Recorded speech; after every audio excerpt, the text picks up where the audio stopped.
Hi, welcome back to another episode of The Blushing Rose.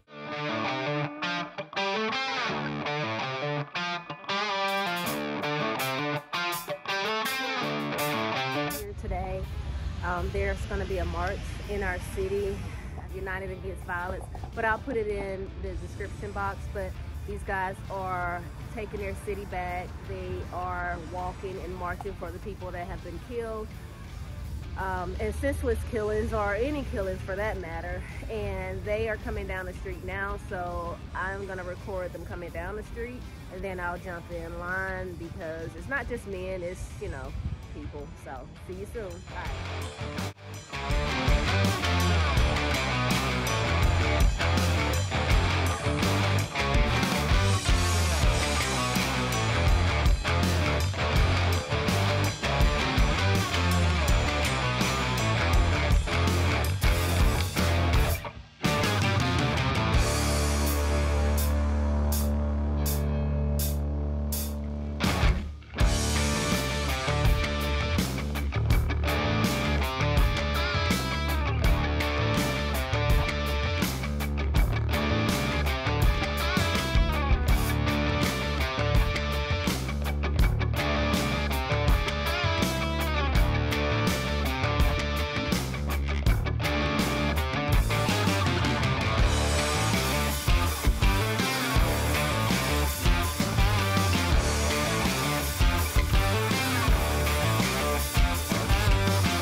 Men of Mobile, thank you guys so much for coming out. Ladies of Mobile, this is what it's all about. It's about us taking back our unity, our streets, our families, and our community. It starts with us. One person can make a difference. And we are that difference. We will now go out and inspire and lead others the same way we led each other here. Before we get to our speakers, I really want to give a shout out to our sponsors, Rollins Hose Fitting on Spring Hill Avenue. They put together the page, they pay for everything. So give it up for them, and whenever you need some hoses, I'd like to thank the City of Mobile, of course, for letting us use their facility. And I have to get that shout out because I'm an employee with the city, just job security. You know what I would say, and I struggled with it. And last night, me and my two sons went to dinner before we went to watch the playoff game, and I was talking to them about it. And my two boys were sitting across the table from them, and they started laughing, and they said, "Dad, why would you struggle on what to say on that? Say the same thing you said to us from the time we were old enough to understand." And I said, "What's that?" And he said, "Be accountable. Hold us accountable for what we do on a daily basis." All right. And I got to thinking about that, you know, and I said, "You're exactly right. So many people now are so scared to hold their kids accountable because they're scared that their kids aren't going to like them. Pardon my French, I didn't give a damn whether they liked me or not. I wanted them to love me for who I was, and I wanted them to love me for the fact that I cared about them, and I loved them on a daily basis, that I held them accountable. And I can remember, and AJ started laughing, he said, remember the story with Coach Saban? We were up there one day, and Coach Saban was talking to him, and he said, I care about that A on the front of that jersey. And I looked at Coach Saban and I said, I don't care about that A on the front of the jersey. I care about that name on the back of the jersey. It's not okay to be average. Everybody should want for greatness. We should push our kids to excel.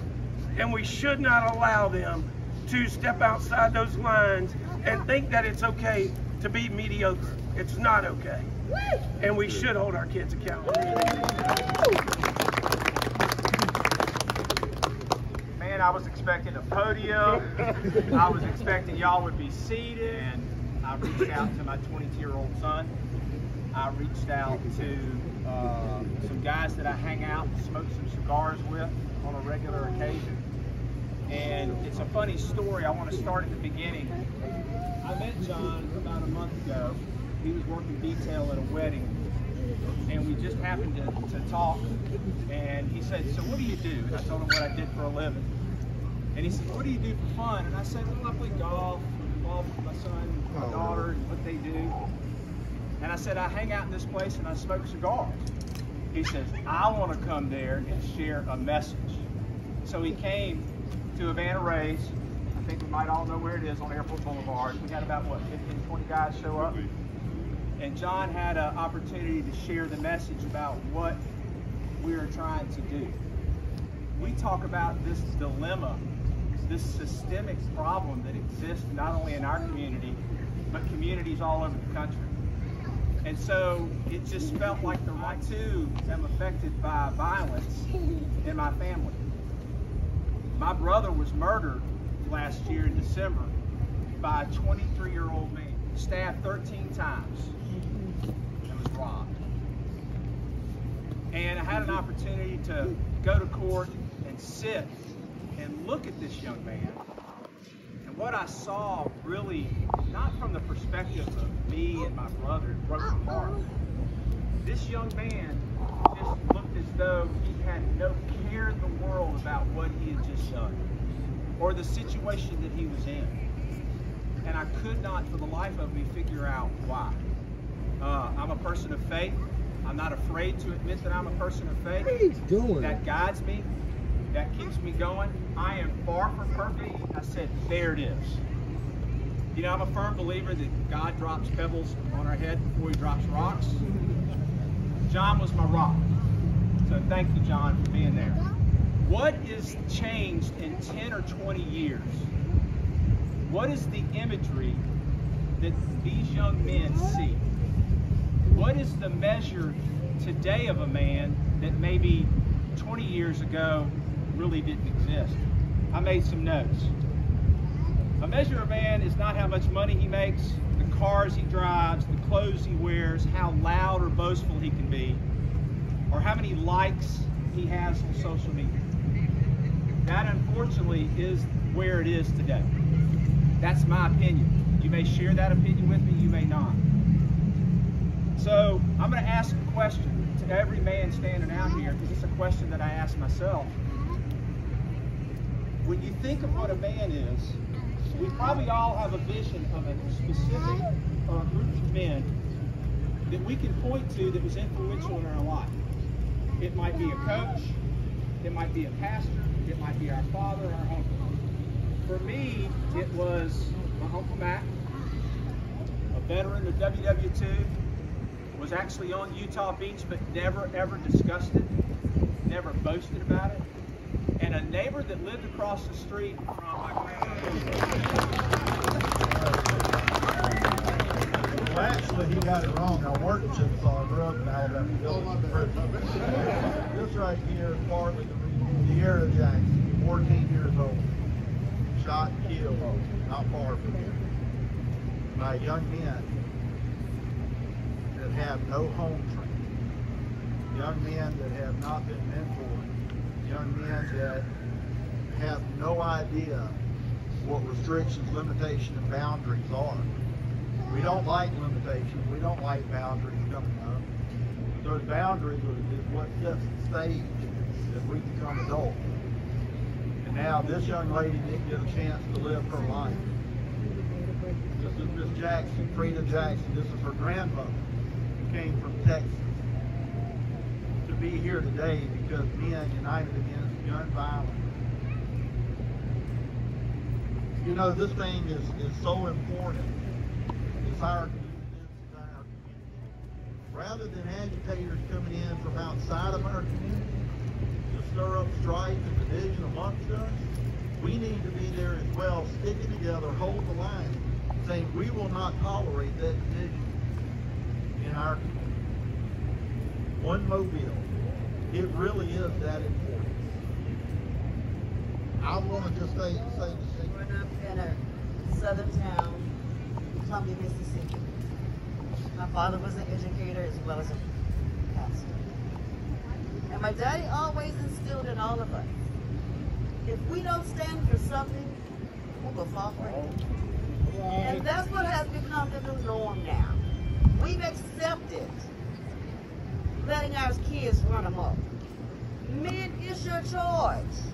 From the Bible, it says, your greatest commission is to love and love your neighbors. How can you do that if you don't love yourself? We need you. We need you to love your wives, your children, respect your wives, your home, and your children. Amen. We need you to step up to the plate and be the man that God will have you be. We need you to go forward. My grandbaby was here visiting her great-grandmother from Texas. She'd only been here 3 days. And when I got that horrible call, I talked to the detective right here, brother. And he told me my granddaughter had expired. The worst thing I'd ever heard in my life. Son's oldest child. To think that I had to bring her back from Mobile, Alabama, where she was just visiting, and bury her in Columbia, Mississippi, still breaks my heart today. There's so many tears I cry because the senselessness of her murder still makes no sense. Nothing about it. Nothing. But we've got to stand for something. When I heard Sergeant Young speak, today the two gentlemen, the first two were called. One was 16, one was 18. I cried listening to him because he had such passion in his voice. And it's sincerely that something had to change. If not you, then who? Okay? So if it's not him, then you. Step up and be the change. Alright guys, headed in. See you guys in the next video. Thank you. Bye.